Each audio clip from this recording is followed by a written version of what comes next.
তাফসিরে কিতাবের মধ্যে এসেছে এক একজন নবীর এক একটা বৈশিষ্ট্য। মূসা কালিমুল্লাহ, ঈসা রূহুল্লাহ। আল্লাহ রাব্বুল আলামিন হযরত ঈসা আলাইহিস সালাতু ওয়াস সালামকে আল্লাহর রূহ ঘোষণা করেছেন। অর্থাৎ একটা কথায় কোন শব্দের মধ্যে যিনি মারিয়ামের পেটের মধ্যে সন্তান জন্ম দিয়েছেন তিনি কে? আল্লাহ রাব্বুল আলামিন সন্তান সৃষ্টি করেছেন। সেই ঈসা আলাইহিস সালাতু ওয়াস সালাম দুনিয়াতে এসে, সেই হযরত ইয়াহইয়া আলাইহিস সালাতু ওয়াস সালাম দুনিয়াতে এসে ঈসা আলাইহিস সালাতু ওয়াস সালামকে সত্যায়ন করবেন, মুসাদ্দিকা সত্যায়ন করবেন। সাথে সাথে ওয়া সাইয়্যিদা তিনি হবেন নেতা, ওয়া হাসুরা তিনি মহিলাদের স্পর্শ থেকে মুক্ত থাকবেন। পৃথিবীর মধ্যে যত নবী এসেছে সমস্ত নবীরা বিবাহ করেছে। পৃথিবীতে একজন মাত্র নবী, হ্যাঁ কথা হতে পারে হুজুর হযরত ঈসা আলাইহিস সালাম কি বিবাহ করেছে? মুসলিম শরীফ, আবু দাউদ শরীফের হাদিসের মধ্যে এসেছে আখিরি জামানায় দাজ্জালকে হত্যা করার জন্য, ইহুদিদের কবর দুনিয়ার মাটিতে রচনা করার জন্য সর্বশেষ মুসলমানদের নেতা যিনি আসবেন, যার কোনো পরাজয় নাই, তিনি কালিমার পতাকা পথ পথ করে বাংলার জমিন সহ সারা বিশ্বের জমিনে উড়াবেন, তিনি হলেন হযরত ঈসা আলাইহিস সালাতু ওয়াস সালাম। দাজ্জালকে নিজের হাতে হত্যা করবেন। ইহুদিদের সলিব ক্রুশ যেই চিহ্ন আছে, ক্রুশ চিহ্নকে নিজের হাতে ধ্বংস করবেন, শূকরগুলোকে হত্যা করবেন, মুহাম্মদ সাল্লাল্লাহু আলাইহি সাল্লামের উম্মত হবেন, বিবাহ করবেন, 40 বছর হায়াত কমপ্লিট হওয়ার পর দুনিয়া থেকে যাবেন। সুবহানাল্লাহ। তাহলে হযরত ঈসা আলাইহিস সালাতু ওয়াস সালামও বিবাহ করবেন, কিন্তু বিবাহ করবেন না যেই নবী, তার নাম কি? হযরত ইয়াহইয়া আলাইহিস সালাতু ওয়াস সালাম। আল্লাহ রাব্বুল আলামিন এরপরে ঘোষণা করেন, জাকারিয়া আলাইহিস সালাতু ওয়াস সালাম যখন জানতে পারলেন আল্লাহ তাকে সন্তান দিবেন, সন্তানটা হবে ছেলে সন্তান, সন্তানের নাম হবে ইয়াহইয়া। জাকারিয়া আলাইহিস সালাতু ওয়াস সালাম আশ্চর্য হয়ে আল্লাহকে বললেন, আল্লাহ قال رب أنى يكون لي غلام وقد بلغني الكبر وامرأتي عاقر। আল্লাহ আমার সন্তান হবে কিভাবে? আমি বার্ধক্যের চরম সীমায় পৌঁছে গেছি। তাফসীরের মধ্যে এসেছে ওনার বয়স তখন 120 বছর। ওয়ামরাতু আকির, আমার স্ত্রী হলো বন্দা, আমার স্ত্রীর বয়স 98 বছর। আল্লাহ এই অবস্থায় আপনি আমাকে কিভাবে সন্তান দিবেন আমি বুঝতে পারছি না। আল্লাহ রাব্বুল আলামিন জানায় দিলেন, قال كذلك الله يفعل ما يشاء। ও আমার নবী, আমি যদি যা ইচ্ছা করি, যেটাই চিন্তা করি, যেটাই ভাবি, সেটা সাথে সাথে হয়ে যায়। সুবহানাল্লাহ। কাযালিকা আল্লাহ, এমনই ভাবে আল্লাহ যা ইচ্ছা তাই সৃষ্টি করতে পারেন, তিনি যা চান তাই হয়। কোনো মাধ্যম ছাড়া যিনি সব সৃষ্টি করতে পারেন তিনি কে? আল্লাহ রাব্বুল আলামিন। আল্লাহ রাব্বুল আলামিন এবার ওনাকে বললেন, যেদিন থেকে তোমার স্ত্রী গর্ভবতী হবেন সেদিন থেকে 3 দিনের জন্য তোমার মুখের জবান বন্ধ হয়ে যাবে, তুমি মুখ দিয়ে আর কোনো কথা বলতে পারবা না, তুমি তখন ইশারা ইঙ্গিতে কথা বলতে পারবা। সুবহানাল্লাহ। তাহলে জাকারিয়া আলাইহিস সালাতু ওয়াস সালামের স্ত্রীর গর্ভে এবার আল্লাহ সন্তান দিয়ে দিলেন।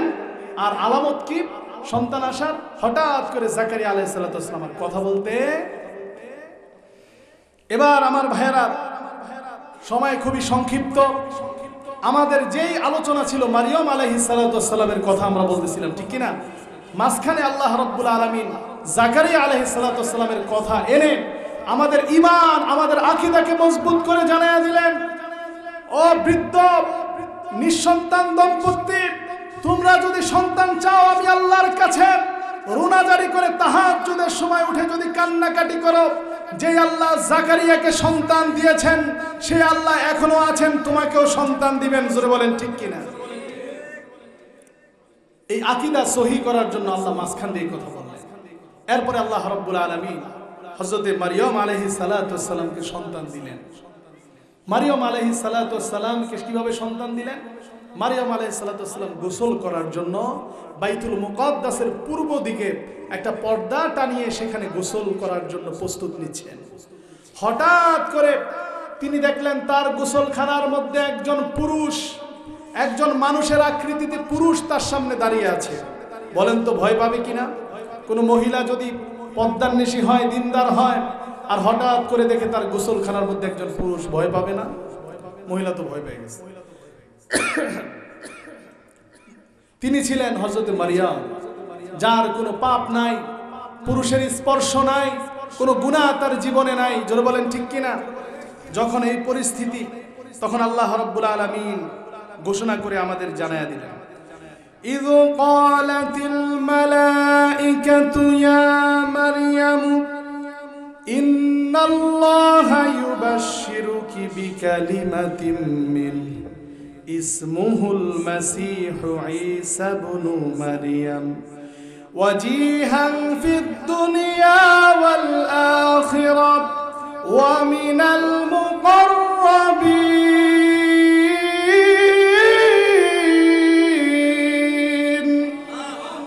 আল্লাহ রাব্বুল আলামিন জানায় দিলেন, মারিয়াম, যেই লোক আমি আপনার কাছে পাঠিয়েছি, জিবরাইল আলাইহিস সালাম নিজেই বলছেন আমি কোনো দুনিয়ার মানুষ না, আমি ফেরেশতা। আল্লাহ আমাকে আপনার কাছে পাঠাইছেন, একজন সন্তান দিবেন, তার নাম হলো মাসিহ ঈসা। সুবহানাল্লাহ। মারিয়াম আশ্চর্য হয়ে বলতেছে, কিভাবে সন্তান আসবে? কিভাবে সন্তান আসবে? আমার তো কোনো পুরুষ স্পর্শ করে নাই, তাহলে আমার কিভাবে সন্তান হওয়া সম্ভব? আমার তো বিবাহ হয় নাই। তিনি এই কথা যখন বললেন, আল্লাহ রাব্বুল আলামিন জাকারিয়াকে যেই কথা বলে সান্ত্বনা দিয়ে সন্তান দিয়েছেন, একই কথা বলে মারিয়াম আলাইহিস সালামকে আল্লাহ সান্ত্বনা দিয়ে সন্তান দান করেছেন। আল্লাহ রাব্বুল আলামিন বলেন, ইযা ক্বাযা আমরান ফাইন্নামা ইয়াকুলু লাহু কুন ফায়াকুন।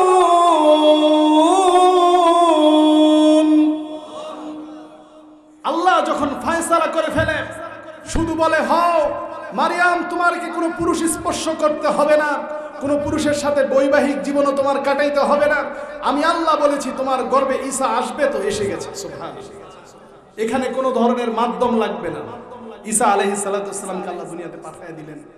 মারিয়াম এবার বিপদে পড়ে গেলেন। হায় হায়, তিনি সূরা তহার মধ্যে এসেছে, সূরা মারিয়ামের মধ্যে এসেছে, তিনি বলতেছিলেন, আল্লাহ আমাকে আপনি দুনিয়া থেকে নিয়ে যান। আমি যদি মারা যাইতাম, মাটি যদি ফেটে যেত, সেখানে যদি আমি প্রবেশ করে ফেলতাম, পৃথিবীতে যদি মরিয়ম নামে কোনো নাম ছিল, এটা যদি মুছে যেত, এরকম শরম লজ্জায় পড়ে গেছেন। পৃথিবীতে আজও যদি কোনো মহিলা বিবাহ ছাড়া বাচ্চা চলে আসে পেটে, এটা কি ভালো কথা? সেটা ভালোভাবে নিবে? লজ্জায় মারা যাবে না? আল্লাহ তো সন্তান দিয়ে দিলেন। এবার মরিয়ম সন্তান নিয়ে আল্লাহর আদেশে বনি ইসরাইলদের কাছে চলে আসলেন। এসে আল্লাহ আদেশ করেছিলেন, মারিয়াম, তোমার কোনো প্রশ্নের উত্তর তুমি দিবে না, যেই প্রশ্নের তোমাকে করা হবে তার উত্তর দিবে তোমার কোলের সন্তান। যখন তাকে প্রশ্ন করা হচ্ছিল, মারিয়াম তুমি তো জিনাকারী নাকি কি, তুমি কোথা থেকে এনেছো এই সন্তান? তোমার মাও তো ভালো ছিল, বাবাও তো ভালো ছিল। এই কথা যখন উল্টা পাল্টা বলছিল বনি ইসরাইলরা, সাথে সাথে কোলের শিশু মাত্র জন্মগ্রহণ করেছে, ঈসা আলাইহিস সালামের জবান খুলে গেছে। তিনি বলেন, ইন্নী আবদুল্লাহ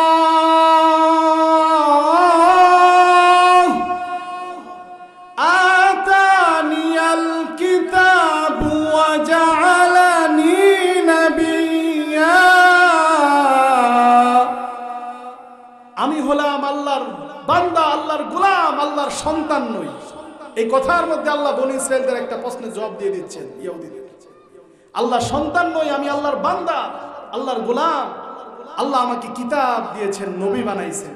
মনে রাখবেন, সমস্ত নবীরা একটা নির্দিষ্ট বয়সের পর নবুয়ত লাভ করেছেন। মুহাম্মদ সাল্লাল্লাহু আলাইহি ওয়াসাল্লাম সহ 40 বছর পরে মুহাম্মদ সাল্লাল্লাহু আলাইহি ওয়াসাল্লাম নবুয়ত লাভ করেছেন না? কিন্তু হযরত ঈসা আলাইহিস সালাম এমন নবী, যেই নবী মাত্র ভূমিষ্ঠ হওয়ার সাথে সাথেই নবী। এবার হযরতে ঈসা আলাইহিস সালামকে আল্লাহ রাব্বুল আলামিন মুজিজা দেওয়া শুরু করলেন।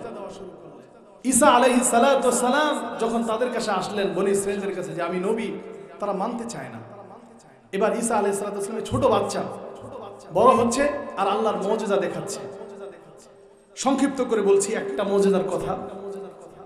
আল্লাহ রাব্বুল আলামিন বলেন, ঈসা আলাইহিস সালাতু ওয়াস সালাম এবার ওয়া রাসূলান ইলা বনি ইসরাঈল, বনি ইসরাঈলদের নিকট আসলেন রাসূল হিসাবে। তিনি বলেন, ইন্নী ক্বাদ জি'তুকুম বিআয়াতিন মির রাব্বিকুম, আমি তোমাদের প্রভুর পক্ষ থেকে কিছু আয়াত, কিছু নিদর্শন তোমাদের জন্য নিয়ে এসেছি। তার মধ্যে একটা হলো আন্নী আখলুকু লাকুম মিনাত তিনি কাহাইআতিত তায়রি ফানফুখু ফীহি ফায়াকুনু তায়রান বিইذনিল্লাহ। তিনি বলেন, দেখো এই যে মাটির টুকরা, এই মাটির টুকরার মধ্যে আমি মূর্তির আকারে একটা পাখি বানাইলাম।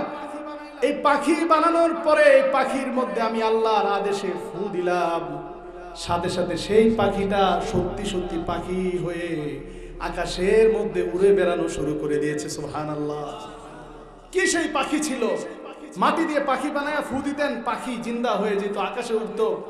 অন্ধ মানুষের চোখের মধ্যে হাত বুলাইতেন, অন্ধ মানুষ সুস্থ হয়ে যেত। বুবাদের মুখে হাত বুলাইতেন, বুবা জবান ফিরে পেত। কবরস্থানের সামনে দাঁড়িয়ে গিয়ে বলতেন, কুম বিইজনিল্লাহ। হাজার হাজার বছর আগে মারা যাওয়া ব্যক্তি জিন্দা হয়ে দাঁড়িয়ে যেত। সুবহানাল্লাহ। সে পাখিটা ছিল চামচিকা। কালা বাদুর আছে না, কল্লা বাদুর। তাফসিরের মধ্যে আমি যখন এই কথা দেখলাম আশ্চর্য হয়ে গেলাম।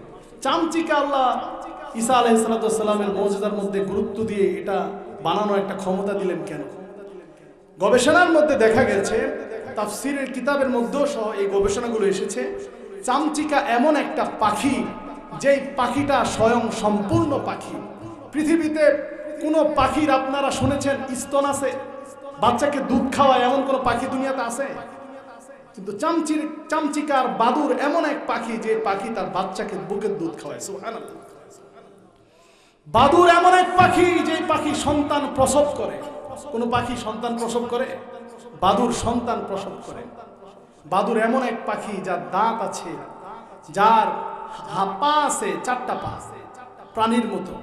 অর্থাৎ কঠিন এক পাখি, যে পাখি সাধারণত মানুষ বানানোর ক্ষমতা রাখে। এটার মাধ্যমে আল্লাহ রাব্বুল আলামিন জানায় দিলেন, শুধু এই পাখি নয়, ঈসা আলাইহিস সালামকে আমি আল্লাহ এমন মুজিজা দিয়েছি, তিনি যেই কোনো পাখি ইচ্ছা, যেই কোনো প্রাণী ইচ্ছা বানাইতে পারতেন। সুবহানাল্লাহ। সম্মানিত উপস্থিতি, মেহমান চলে এসেছেন, আলোচনা আমি এখানেই শেষ করে দিচ্ছি। তবে আপনাদের কাছে এতটুকু আবদার আর আরজি রাখছি, আমরা যে আলোচনা শুনলাম আরো শুনবো ইনশাল্লাহ, আমলের নিয়ত শুনবো। রাজি আছি না সবাই ইনশাল্লাহ? এখানে সমস্ত বক্তাদেরকে নির্দিষ্ট বিষয় দেওয়া হয়েছে। বিভিন্ন মাহফিলে গেলে দেখা যায় বক্তাদের আলোচ্য বিষয় নির্ধারিত নাই, আছে না? এক বক্তা যে আলোচনা, প্রথম বক্তা যে আলোচনা করছে, দ্বিতীয় বক্তা, তৃতীয় বক্তা একই আলোচনা, প্যাচ লেগে যায়। বলেন ঠিক কিনা? এজন্য আলহামদুলিল্লাহ আমরা আমাদের এখানে যোগ্য আলেমদেরকে দাওয়াত করে নতুন নতুন বিষয় দিয়েছি, যাতে করে সমস্ত বক্তারা নতুন নতুন বিষয় বলে, সবাইও নতুন নতুন কথা শুনতে পারে। জোর বলেন ঠিক কিনা?